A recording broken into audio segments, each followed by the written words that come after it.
C'est une dernière étape de la pose de la couche de roulement à laquelle le gouverneur Richard Miege-Manguez-Mons vient assister en ce jour ici au niveau de Tenké sous ces tronçons de 13 km restant 280 km autres partant de la ville de Likasi dans la province du Haut-Katanga à celle de Kolwezi dans la province du Lualaba. Avec ces travaux, l'entreprise de construction chinoise Craigset vient de boucler sa mission en présence du gouverneur Richard Miege-Manguez-Mons qui a réceptionné officiellement cette route en présence du maître d'ouvrage délégué du ministère national des Travaux publics, l'Agence congolaise des grands travaux, la CGT. Une satisfaction du gouverneur Richard Miege-Manguez-Mons qui a remercié le chef de l'État pour ses efforts initiés au volet infrastructure. Donc aujourd'hui, au nom de toute la population de la province du Lualaba, au nom du gouvernement provincial, nous disons merci au chef de l'État et nous savons qu'il y a encore beaucoup d'autres ouvrages au programme.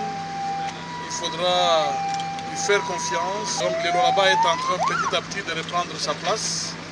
Le Lualaba doit absolument refléter les richesses qui sont dans son sous-sol. Les gens semblent oublier. Quand on n'en parle pas, il y a des gens qui s'approprient l'ouvrage du pont du Lualaba. Il faut rétablir la vérité. C'est le chef de l'État, c'est sous son impulsion que le gouvernement de la République a fait ses montages et a décidé de réaliser cet ouvrage.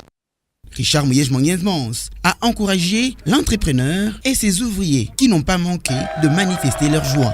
Faisant d'une pierre deux coups, le gouverneur Richard Miege-Manguez-Mons a visité les travaux de remise en état de 19 pylônes de transport de câbles du courant électrique haute tension étendus sur 2200 mètres de câbles volés par des inciviques non encore identifiés qui, après avoir scié 5 pylônes de transport de câbles du courant électrique, avaient entraîné l'écroulement de 14 autres. Une situation qui a plongé dans le noir la cité de Luboudi, qui venait de voir son transformateur remis à neuf après 6 ans d'interruption, et aussi a impacté sur une partie de la desserte du courant électrique de la province du Haut-Lomami, qui voit la base militaire de Kamina passer ces derniers jours sans courant électrique. Sur place, les travaux évoluent bien à la grande satisfaction du gouverneur Richard Miege-Manguez-Mons qui félicite les agents de la SNEL pour travailler d'arrache-pied et d'en finir avec cette situation.